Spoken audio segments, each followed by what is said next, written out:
بسم اللہ الرحمن الرحیم۔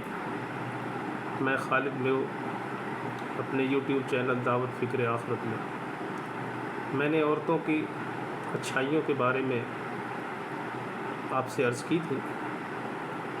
اچھائیاں تو اس سے زیادہ ہیں، لیکن میں نے اختصار کے ساتھ کام لیا۔ آج میں عورتوں کی برائیاں تو نہیں کہوں گا، یہ کمزوریاں ہیں، وہ عرض کروں گا۔ اس میں بس ایک ہی برائی ہے سب سے بڑی، جس کی وجہ سے سنا ہے کہ عورتیں اس برائی کی وجہ سے یہ زیادہ تر جہنم میں جائیں گی، اور وہ ہے غیبت۔ دو عورتیں ایک کمرے میں بیٹھی ہوئی تھی تنہا، لیکن خاموش بیٹھی تھی۔ یہ دنیا کا سب سے بڑا جھوٹ ہے کہ دو عورتیں تنہائی میں بیٹھی ہوں اور کسی کی غیبت نہ کر رہی ہوں، یہ نہیں ہو سکتا۔ تو یہ زیادہ ہے۔ اگر اپنی بیٹی کوئی برائی کر لے، کوئی عیب ہو جائے، غلطی ہو جائے، اس سے کوئی بھول چوک ہو جائے تو اس کو دبانے کی کوشش کرتی ہے، اپنے حتیٰ کہ گھر والوں تک اس کی خبر تک نہیں ہونے دیتی کہ اس میں کسی قسم کا کوئی مسئلہ ہے۔ تو لیکن اگر بہو سے کوئی غلطی ہو جائے، بھول ہو جائے، اس کا سالن میں زیادہ نمک بھی ہو جائے تو اس کو محلے میں بھاڑ کے رکھ دیتی ہے، گھر تک نہیں رکھتی اس بات کو۔ تیسری بات یہ ہے کہ یہ میرے کو پسند کرتی ہے، ہمارے کو نہیں۔ یہ شیئرنگ کو پسند نہیں کرتی۔ اپنی بھوک اور تنگی میں اکیلی گزارا کر لے گی، لیکن بہت بڑے گھر میں اور بڑی سہولتوں میں اور بڑی آسائش کے اندر یہ شیئرنگ کو برداشت نہیں کرے گی۔ یہ اس کے اندر ایک اور خصلت ہے یا اس کا مسئلہ ہے۔ یہ دلیر بہت ہے اور بزدل بھی بہت ہے۔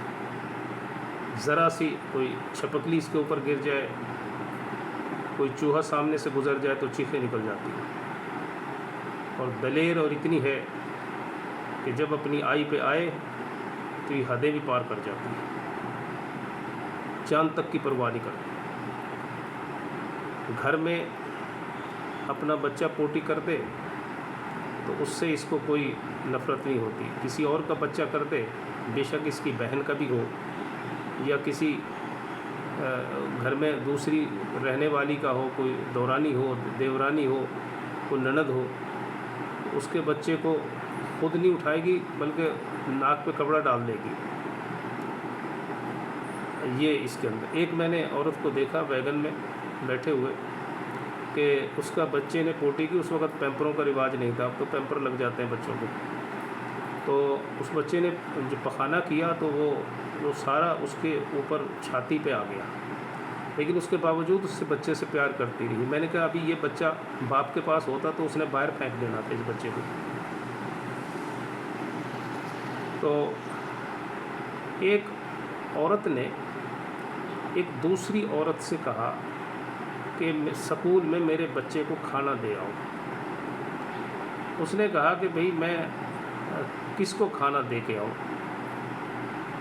تو اس نے کہا کہ اس کا بچہ بڑا خوبصورت تھا، سب کلاس میں سب سے زیادہ خوبصورت بچہ اسی کا ہی تھا۔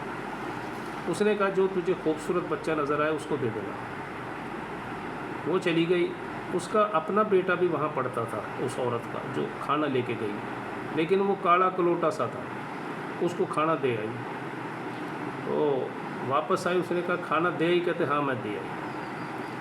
شام کو بچہ آیا، وہ بیچارہ بھوک سے تھا، کہنے لگے ماما آج تو آپ نے مجھے کھانا نہیں بھیجا۔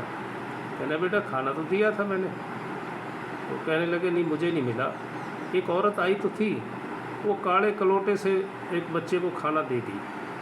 اس نے کہا یہ کیا کیا؟ اس نے میں نے تو کہا تھا خوبصورت بچے کو دینا، وہ کاڑے کلوٹے کو دے گئی۔ اس نے اس سے پوچھا کہ تو نے کھانا کل لے کے گئی تھی تو تو نے کس کو دیا؟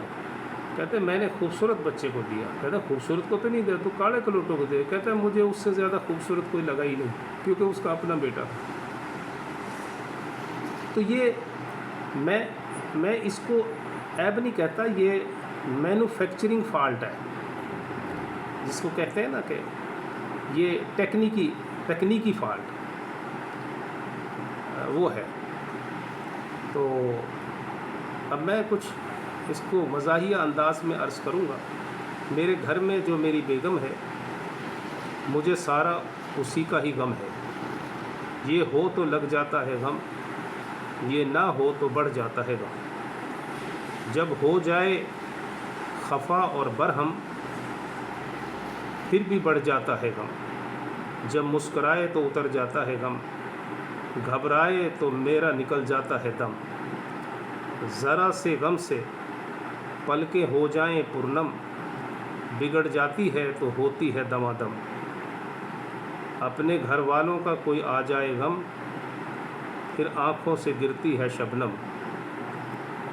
جب کبھی بگڑ جائے ملکہ ترنم، ساری بنی بنائی کا کر دیتی ہے پوسٹ مارٹم۔ میرے گھر میں یہ ایک ہی ہے میری ہمدم، غصے میں آ جائے تو کرتی ہے ماتم۔